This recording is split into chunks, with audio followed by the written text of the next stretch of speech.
Welcome to VSOW. This is the deep dive where we take the most comprehensive research available and, well, we deliver the essential findings directly to you.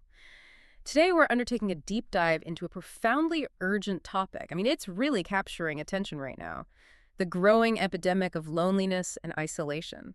And we're specifically focusing on its heightened impact, it seems, among men in Western societies. That's right. When the U.S. Surgeon General issues a formal warning about an epidemic of this scale, it's not just a suggestion we pay attention, it feels much more like a public health imperative. Absolutely. It signals a major crisis. So our mission today is to sift through the data. We've got a comprehensive scoping review from the American Journal of Men's Health. There's recent Gallup data comparing U.S. and global trends, which is fascinating, and specific cross-sectional studies like one from Poland. We really want to understand this complex relationship between traditional ideas of masculinity, social connection, and ultimately long-term health outcomes. And I think it's absolutely foundational that we start by, well, defining our terms. Yeah. Because this crisis, loneliness, it's often misunderstood. Right. It's not simply being alone, which we might call solitude, and that could be positive. Okay. Rather, the academic definition consistently frames loneliness as this painful, subjective gap between the level of social connection a person wants and the level they actually have. A gap, okay. Yeah, it's an internal signal. Almost like hunger or thirst, telling us a really critical survival need isn't being met. That distinction, the desired versus the actual, that's so important because it immediately tells you, you can be in a crowd surrounded by people and still feel deeply, profoundly lonely. Precisely. How do researchers handle that complexity then? Is it just one feeling or do they break it down? Oh, they definitely break it down. It's crucial for understanding it properly and Yeah. for developing interventions that actually work. Generally, we can think of it in about three types. First, there's what we call social loneliness. This is more about the absence of, let's say, superficial social activity. Like acquaintances. Exactly. You might lack people for small talk or someone to, help you move a sofa. You might be physically at a party but feel there's no real engagement happening. Got it. Then there's emotional loneliness. And this is far more acute, much deeper. Right. It refers to the lack of those deeper, intimate connections. So the absence of trust, of being able to disclose emotionally, the freedom to be truly vulnerable with someone. The person you call in a crisis. That's exactly it. Yeah. Or just someone to share your deepest fears with. That absence is emotional loneliness. Okay. And the third type? The third, and you could argue it's the most debilitating, is existential loneliness. Existential. Yeah. This one sort of transcends specific relationships. It's more fundamental. A pervasive feeling of being alone in the universe, maybe lacking meaning or lacking a purpose that connects you to, well, humanity or society at large. Sure. And the research suggests that for many men, especially older men perhaps, losing that traditional role, maybe through retirement or job loss, can shift what was emotional loneliness into this really profound existential void. That really paints a picture. And what's fascinating, or maybe alarming, is how these unmet needs move beyond the psychological. What does the research say about the biological toll, the physical cost of chronic loneliness? Well, the physical consequences are, frankly, profound, disturbing even. Loneliness is consistently associated with an increased risk of premature death. We're talking about placing it in the same risk category as major conditions like smoking or obesity. That's serious. It's Same simple. category as smoking. That's serious. And we're starting to understand the biological mechanisms. When someone experiences this sustained lack of, robust social connection, their central nervous system basically interprets that isolation as a chronic, life-threatening state. Like a constant state of alert. Exactly. It triggers the prolonged activation of the body's fight or flight response. Right. And that leads to the sustained production of stress hormones, mainly cortisol. Now, this elevated cortisol, it's corrosive over time. How so? It drives negative cardiovascular processes. Think increased heart rate, higher blood pressure, and it destabilizes the inflammatory system. Inflammation. Yes, and chronic inflammation is like this silent accelerator for almost every major degenerative disease we know. Okay. And there's even evidence suggesting severe social isolation can actually speed up cellular aging, impacting the length of our telomeres, those protective caps on our chromosomes. So this is really concrete. We're not just talking about feeling sad. We're talking about a quantifiable physiological process that literally shortens lifespan and degrades health across different body systems. Precisely. And conversely, the longitudinal data is incredibly clear on this too. In what way? Individuals who maintain strong, robust social connections consistently experience longer lifespans. They show greater resilience against disease, better physical health, better cognitive health later in life. Connection isn't just nice to have. It's a critical predictor of longevity and overall well-being. Yeah. And framing it that way, it really elevates this conversation about male loneliness from just a social concern to a life or death medical issue. That absolutely sets the stage, and it makes the data we're about to unpack feel all the more alarming. Let's shift then from the physical impact to actually quantifying this friendship recession, especially among Western men, using that U.S. data. What do the numbers tell us about the decline in close ties? Well, the statistics really highlight a dramatic decline, almost precipitous over the last, say, 3 decades. It establishes that deep social shift you mentioned. Okay, so get this. The percentage of American men who reported having at least 6 close friends, it's fallen by nearly half since 1990. Half? Yeah, it dropped from a clear majority, 55%, down to just 27% in recent surveys. Wow. Losing half of your sort of deeply connected peer group in just one generation, that's a seismic social event. It really is. That rate of decline is just staggering. It must reflect some fundamental changes in how society, structures support.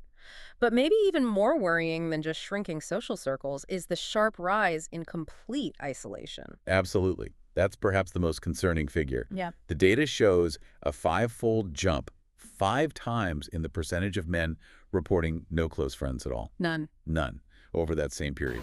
It surged from what was a pretty marginal 3% back in 1990 up to 15% now. 15%? That's millions of men. Millions. Millions of men living without that reliable social safety net, without anyone they feel they can truly turn to for serious help or genuine vulnerability. And does the data show who's most affected within that group? It does. And the vulnerability seems concentrated. Data indicates that about 1 in 5 American men who are unmarried and not currently in a romantic relationship report having no close friends. 1 in 5. Yeah. Which suggests that without that sort of default anchor of a primary romantic partner, many men seem to lack any fallback structure for intimacy or support. It makes them exceptionally susceptible to chronic loneliness. We often assume that if someone has, say, 2 or 3 close friends, they're probably okay, insulated from loneliness. But the research on intimacy seems to challenge that idea that small numbers are always enough. It does challenge that, because quantity isn't the same as quality, right? Right. Having connections is crucial, obviously. But the intimacy, the depth, the frequency of interaction, that matters more for staving off loneliness. And what does the data show there? Well, it suggests that for men who report having 3 or fewer close friends, feelings of loneliness and isolation are actually rampant. Oh, really? Even with 3 friends? Yes. Over half of those men reported feeling lonely or isolated just in the past week. Wow, okay. And critically, when you compare genders, the research consistently points to a deep qualitative difference in these connections. Women generally report far higher rates of emotional engagement, reciprocity, and mutual support within their friendships compared to men. So the nature of the friendship is different. It seems to be. It suggests that while a man might count, say, 4 people as friends, the nature of those friendships might not be fulfilling that need for emotional closeness, whereas a woman's 4 friends are statistically much more likely to provide that kind of depth. The sheer scale of this friendship recession is clear now. But let's look at this generational twist. You might think maybe younger generations, they seem to be rejecting some of the rigid masculine ideals of the past. Maybe they'd be doing better. You would think so, wouldn't you? Yeah. But when we look at recent Gallup data comparing the U.S. to other developed nations, the isolation of younger American men seems uniquely pronounced. It's a real puzzle presented by the Gallup findings in the last couple of years. And it seems quite specific to the U.S. context. What did they find? Younger U.S. men, specifically those aged 15 to 34, report feeling lonely daily at a rate of 25%. A quarter. Daily loneliness, 25%. How does that compare? Well, it's significantly higher than the U.S. national average for all adults, which is around 18%. And it's also markedly higher than the rate for young American women in the same age group, who also report about 18%. So there's a distinct gap opening up, young men pulling away from the rest of the population and from young women. Exactly. How does this look globally? Because you said the U.S. really stands out there. That is the essential comparison, yes. Yeah. Across the entire OECD, the group of developed nations, The median rate for younger men reporting daily loneliness is around 15%. Okay, 15% elsewhere. But the U.S. rate is 25% for that same group. It's not just high in absolute terms, but the gap between young men and the rest of the adult population in the U.S. is the largest observed in any OECD country. The largest gap. Wow, what could be driving that? That's the million-dollar question, isn't it? Yeah. It forces us to ask, what is unique about the American experience for young men that's exacerbating this isolation? Is it, heightened competitive pressure, economic anxiety, maybe an intensified set of local masculinity norms? We don't have the answer yet. We don't have a single answer. But we do know these same young American men are also reporting higher rates of daily worries. 46% of them feel worried daily, compared to about 37% for other U.S. adults. It points towards some kind of unique, pressurized environment where distress and isolation seem to be converging for them. That analysis of the youth population, it leads us very naturally to the core psychological constraint that was identified in that big scoping review, this idea of the normative barrier. Yes. These powerful, almost invisible societal rules about what it means to be a man and how they seem to be directly, maybe unintentionally, sabotaging men's social lives. Yet is precisely the central finding from the comprehensive literature review. These traditional masculine norms, the strong emphasis on rigid independence, the need for emotional control, suppressing vulnerability, the expectation you just stoically endure pain, both physical and psychological. Right, the strong, silent type. Exactly. All of that operates as a profound normative barrier. How does it act as a barrier? Well, these ideals create an immediate internal conflict for men. Reaching out for help, or even just admitting distress, is structurally constrained. Why? Because doing so carries this inherent risk of social penalization. Penalization like? The risk of being perceived as weak or dependent or somehow less masculine by your peers. So, men are often put in this position where they feel forced to prioritize maintaining their masculine identity over fulfilling their essential social and emotional needs. That pressure to conform to the strong, silent type archetype, it just seems inherently counterproductive to the kind of vulnerability you need for deep friendship. How specific does the research get on that link between self-reliance and loneliness? The research, particularly from scholars like Ogrodnichuk and colleagues, gets incredibly specific. They found that higher adherence to that ideal of self-reliance is directly associated with increased feelings of loneliness among men. A direct link. Yes. It's not just a correlation. It seems to be a consequence of prioritizing independence to an extreme degree, perhaps.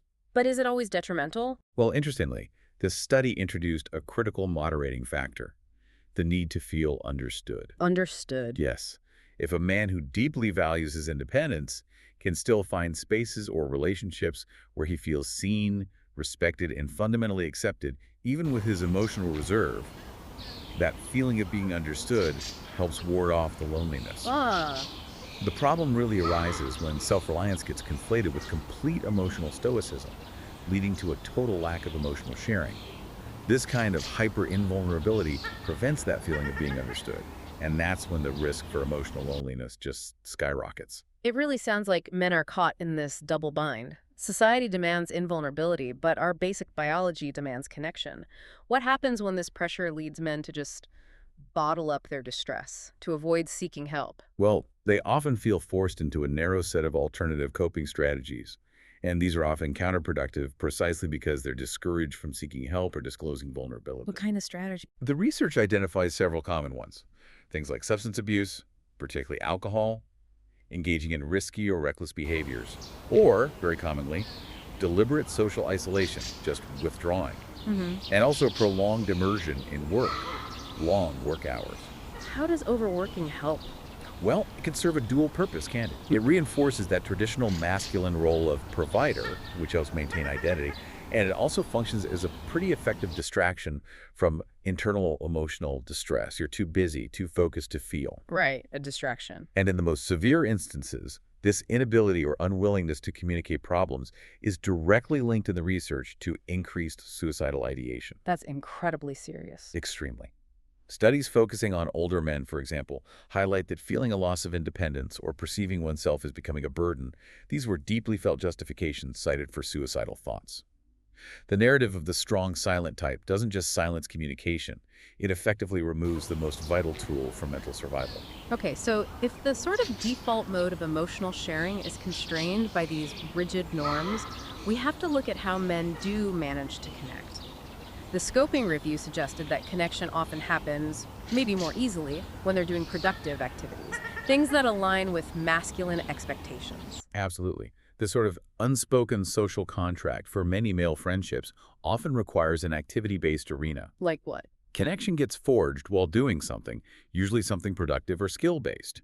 Think about interactions at work, playing organized sports, engaging in trade activities together, sharing hands-on hobbies. Right. This format provides a kind of psychologically safer space for social interaction because it doesn't usually carry the explicit demand for face-to-face emotional intimacy or vulnerability. The activity itself serves as the bridge for connection. But that reliance on identity being tied so strongly to productivity or a specific activity, it seems incredibly fragile, doesn't it? Especially in today's world where jobs aren't forever and retirement is a certainty for most. The literature absolutely confirms this extreme fragility. It's a key vulnerability. How so? When men's social circles are predominantly work-related, those major life transitions become profoundly dangerous points for their social health. Like retirement. Retirement, yes, or prolonged unemployment. These events often shear away the entire social structure built around work. It leads to what one researcher starkly termed an empty and lonesome life. The identity derived from being a provider and the network built at work can vanish almost simultaneously. Wow, empty and lonesome. That's harsh. And we see this fragility even in seemingly tight-knit, high-stakes environments like professional sports. There was a study mentioned on ice hockey players Oh, yeah? by Ron Kynan and Reba. It showed how traditional masculine traits, strength, enduring pain, are paramount in that world, reinforcing the group identity. Makes sense. But when a player got injured and couldn't physically participate, even if they were still physically present, on the sidelines, they often experienced this profound psychological and social detachment. Even though they were still part of the team. Right. They felt their sense of belonging, their masculine identity as a valuable contributor was instantly interrupted.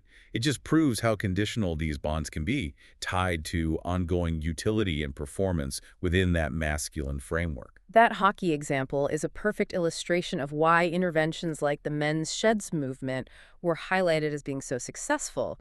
They seem to create a structure that respects that masculine need for activity, but delivers social connection almost by stealth. Exactly. Men's sheds and other similar community initiatives, they were specifically designed really to allow men to reestablish social connections and maybe reshape their identities outside of the context of paid labor. So what happens there? They're typically gendered spaces where men engage in activities like woodworking, metalwork, fixing things. The structure allows them to stand shoulder to shoulder working on a project, rather than having intense face-to-face interaction. Less pressure that way. Much less pressure. It minimizes that psychological barrier to just casual conversation. The activity itself facilitates dialogue, maybe first about the project, then maybe about family, and then perhaps about a deeper concern, all without the immediate pressure of, say, formalized emotional support or therapy. That makes a lot of sense. Now, we need to shift focus slightly to a more complex and, frankly, quite troubling mechanism of male bonding that was described in the scoping review, this idea of exclusionary bonding. Yes, this is a disturbing but really vital area of study, particularly when looking at younger male cohorts. What is it exactly? The research highlights that sometimes social connection and group cohesion are achieved, or at least maintained, through the collective. Joint rejection of traits that are deemed other. So traits seen as feminine or non-heterosexual, sometimes non-white. So belonging is defined by who you exclude. In these cases, yes. It's a mechanism where belonging is defined not primarily by what we are, but by what we reject. And this creates a tight, albeit highly exclusionary, in-group identity. That seems so counterintuitive that things like insults or derogatory banter could actually serve as a way to build intimacy. It is a kind of dark form of intimacy, isn't it? Studies, for instance, on young men in places like Australia show that insulting banter or using derogatory language is sometimes deployed strategically, not primarily to hurt the recipient within the group, but to convey intimacy and reinforce the social connection. By mocking a peer, they're almost testing the boundaries of the relationship. If the peer accepts the insult, maybe laughs it off or reciprocates, the bond is sort of reaffirmed as being strong enough to withstand that aggression. A test of the bond. In a way. But this kind of male-friendly banter, as some call it, it serves another crucial function. It asserts dominance within the group, and it aligns the participants with those rigid masculine ideals precisely by rejecting non-masculine traits. The community, The in-group is often implicitly constructed around shared biases, being non-feminine, being heterosexual, sometimes being racially aligned. These become almost unspoken prerequisites for inclusion and acceptance within that inner circle. Which means the price of belonging can be conformity to some pretty negative ideals. What happens then to a man within that group who deviates? Someone who doesn't conform to those rigid, strong, masculine expectations, maybe shows softness or has different interests? They face a significant risk of exclusion. The pressure to conform becomes really intense. How does that play out? Men who deviate maybe by expressing emotional sensitivity or showing a lack of interest in certain expected masculine pursuits like heavy drinking or maybe certain types of hobbies, or perhaps by refusing to go along with sexist or homophobic banter. Yeah. They risk being ostracized, pushed to the margins of the group, or out entirely. The group itself acts as a powerful enforcer of its norms. It forces conformity, often at the expense of genuine self-expression. So this mechanism actually polices itself. Very effectively. It's one of the strongest ways these sometimes toxic norms maintain themselves. It can push men who might otherwise seek deeper, healthier, more inclusive connections back into isolation if they can't find or create a different kind of community. Okay, shifting gears a bit now. We've established the powerful role of these normative barriers, these ideas about masculinity. But it feels essential to also look beyond the purely psychological restraints and acknowledge the structural factors, things just inherent in modern life that seem to be contributing significantly to this friendship gap. It's not just about identity, right? It's also about, well, the infrastructure of our lives. Absolutely. That's a critical piece of the puzzle. And one of the clearest structural findings relates simply to time. Time commitment. Time for friendship. Exactly. The amount of time people dedicate specifically to friendship, it declines drastically after we leave adolescence and maybe early college years. How much does it decline? The data is quite striking. At age 18, Americans spend, on average, over 2 hours a day just hanging out with friends. 2 hours? Okay. But by middle age, that number plummets to about 30 minutes a day, on average. 30 minutes. Wow. And you simply cannot maintain the kind of depth of connection needed to really fight off emotional loneliness with just 30 minutes of unstructured time a day. It's not enough. No, it doesn't sound like nearly enough. What are the broader societal shifts that are underpinning this time compression and maybe social atomization? Well, we can identify several large-scale shifts happening over recent decades. Such as? We see, for instance, lower rates of religious involvement across the board. Traditionally, religious institutions provided these dense built-in social networks that often span generations. That's less common now. Okay. We also note lower marriage rates overall, and specifically, men are marrying later on average than women. This removes or delays that stable, almost automatic support structure of a long-term partnership during crucial middle adulthood years for many. Right, the built-in support system. Exactly. And then there's greater geographic mobility. We move more often for work or education, away from lifelong friends, away from extended family. This requires constantly rebuilding our networks from scratch, which takes effort and time. That makes sense. But perhaps the most significant structural shift impacting friendship directly is changes in the workplace. The workplace? How so? Historically, the workplace was the single most common setting where Americans formed close, often long-standing friendships. Think about it, shared experience, daily contact. The water cooler effect. Precisely. But now, due to forces like longer working hours demanding more of our time, more frequent job switching, meaning people have shallower tenure at companies. Less time to build bonds. Exactly. And of course, the pervasive rise of remote work and the gig economy. All of this makes the spontaneous development of those deep day-to-day connections much, much harder. The modern office, or lack thereof, is often no longer a community hub in the way it once was. That detail about the workplace feels so critical. That casual, everyday interaction, the shared coffee break, it's been replaced for many by isolated video calls. It's hard to imagine forming real intimacy that way. It's incredibly difficult. Yeah. And this actually leads us quite nicely into the data from that Polish cross-sectional study you mentioned earlier. Yes, the Polish study. It provides fascinating context on how these socioeconomic stressors, things like financial stability, interact with that traditional male identity, particularly the provider role. This moves us beyond abstract norms into very concrete economic realities. What did the Polish study find specifically? It really highlighted financial predictability and a sense of control as being extremely important predictors of men's distress levels. Financial predictability. Yes. They found that poor financial situations, and crucially not just poverty, but a perceived lack of financial decisiveness or control over one's economic outcomes. These predicted significantly higher levels of both depression and loneliness among the men they surveyed. So it reinforces that idea of economic stability being a core pillar of traditional masculinity. It strongly suggests that, yes, when that pillar feels shaky, the entire mental and social structure seems to suffer. The pressure is immense. And was unemployment itself, the actual loss of a job, a major driver of loneliness in that study? Undeniably, unemployed men reported significantly higher levels of loneliness compared to their employed counterparts. Why is that? It suggests it's not just the financial strain, although that's huge. Yeah. It's likely also the loss of that activity-based social connection provided by the job itself and the subsequent erosion of identity that comes with losing the provider role. It compounds the isolation. Okay. Any other factors from that study? Yes, they also found that chronic physical illnesses were strongly linked to higher levels of depressive symptoms in these men, which makes sense given the link between physical health and overall well-being. Right. And interestingly, the Polish data also supported the protective benefit of romantic relationships. They observed lower loneliness levels among men who were in relationships. So the partner acts as a buffer. It really seems to. In many cases, it appears that if the job fails, or maybe peer friendships aren't providing enough support, the partner is often forced to become the man's singular lifeline for almost all emotional and social needs, which, underscores the high stakes, importance, and perhaps the pressure placed on that single connection for many men. Okay, so let's try to synthesize all of this. We have the normative constraints of masculinity, the structural decline in opportunities for connection, the socioeconomic pressures. If we bring it back to the Surgeon General's core warning, what is the ultimate health bottom line that we really need to impress upon everyone listening? The ultimate bottom line is stark, and it bears repeating.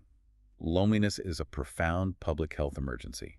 It has hard, measurable biological consequences. Right. We established earlier it lands in the same mortality risk category as smoking about a pack of cigarettes a day or having severe obesity. That's not hyperbole. It's based on large-scale clinical data. It's a physiological threat. Absolutely. And furthermore, we have specific long-term physical risks documented through epidemiological studies. One landmark study, for instance, tracked about 2,500 middle-aged men over 20 years. And what did it find? It found that chronic loneliness increased their risk of developing cancer by 10%.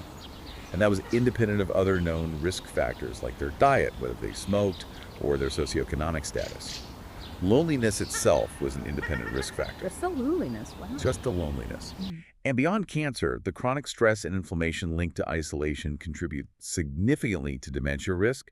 They accelerate cardiovascular disease, increase high blood pressure, and fundamentally weaken the immune system's ability to fight off infections.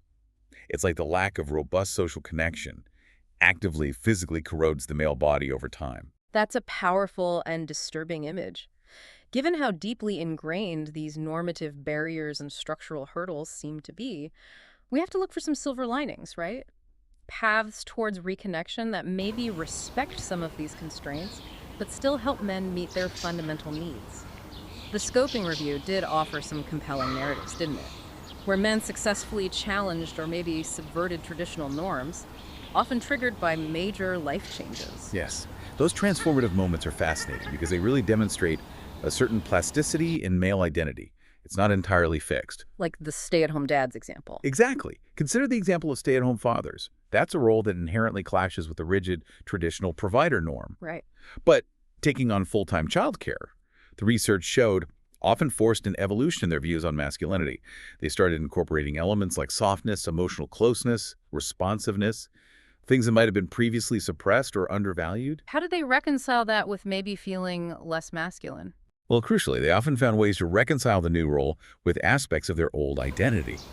For many, fulfilling some traditional masculine aspects, maybe being the physical rock for the family, or showing decisiveness in certain areas, made it psychologically easier to break other norms. Oh, okay. So they could engage in more emotional labor, or play traditionally feminine games like dress up with their kids, without feeling like they'd lost their fundamental identity as men. They managed to maintain a sense of strength while embracing softness. It's an adaptation. It sounds like maybe the key then to unlocking deeper connections, even within existing male friendships, is moving past just the superficial banter and developing the actual capacity for emotional articulation, defying that sort of bro code of emotional suppression. I think that competence in articulating emotions is absolutely decisive. The ability to actually speak about fear or sadness or anxiety, it helps men navigate the demands of masculinity norms instead of just being crushed by them. And it deepens friendships. Significantly, it deepens the quality of their existing friendships. These moments, whether they're unplanned or intentional, where deeper connection happens, they often become what the researchers called transformative moments. Transformative how? They explicitly defy those societal expectations of constant independence and stoicism. Men move past the performance of masculinity and access genuine reciprocal intimacy. And that replaces that corrosive model of exclusionary bonding we talked about with actual real support.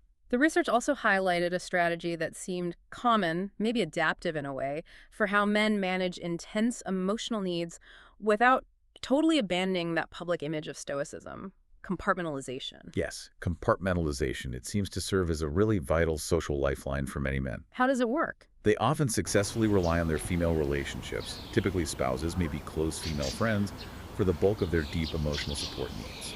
That relationship becomes the designated space for disclosure. The safe space. Exactly. It allows them the necessary outlet to talk about problems, express vulnerability, receive affirmation, all of that. What's the benefit and maybe the downside? Well, the benefit is clear. They get crucial emotional intimacy privately. They meet that need. The potential trade-off, however, is that this allows them to maintain their traditional masculine roles and that image of invulnerability in public, especially among their male peers. So it doesn't challenge the public norm. It can reinforce the separation between their public male identity and their private emotional reality. So, while it prevents emotional loneliness from completely overwhelming them, it might not fundamentally change the broader social dynamic. And beyond partners, the research seemed to consistently emphasize the protective power of family, both immediate and extended. Absolutely. The family unit remains a fairly constant protective factor against acute loneliness for many men. In what ways? Spouses, as we said, provide consistent trust and support. Children can bring a necessary non-competitive form of connection, laughter, shared activity that isn't tied to performance or status. An extended family provides a geographically and socially broader network, a sense of belonging to something larger. So maintaining those ties is key. It's paramount, especially maybe for older men who might be living alone. Actively maintaining those family ties is crucial, and just as importantly, for family members to proactively check in, recognizing that isolation can often be hidden behind a facade of stoic independence. Don't assume no news is good news. That's a really important point. Okay, finally, let's look at the community level. If the goal is fostering connection, and we know many men prefer activity-based connection, what successful intervention strategies have been identified? Ones that foster belonging, but still allow men to preserve their sense of masculine identity.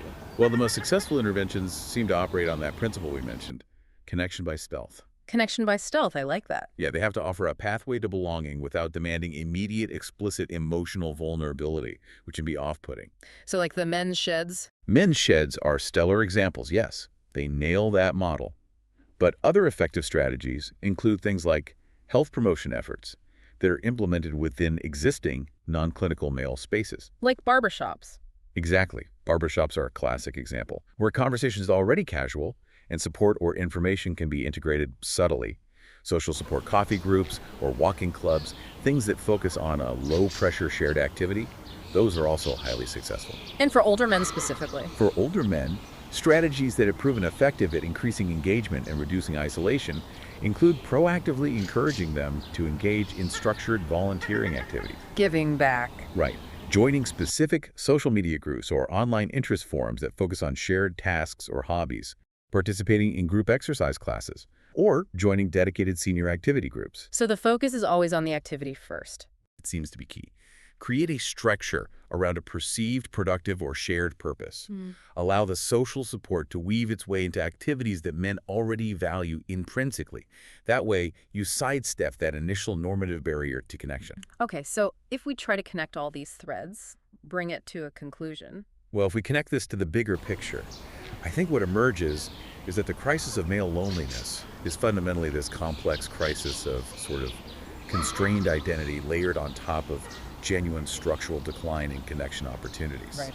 The traditional architecture of masculinity, those norms of self-reliance and stoicism, they often compel men, consciously or unconsciously, to prioritize maintaining that identity over meeting their essential social and emotional needs. And the result? The result is the profound emotional loneliness reflected in those stark statistics we discussed earlier.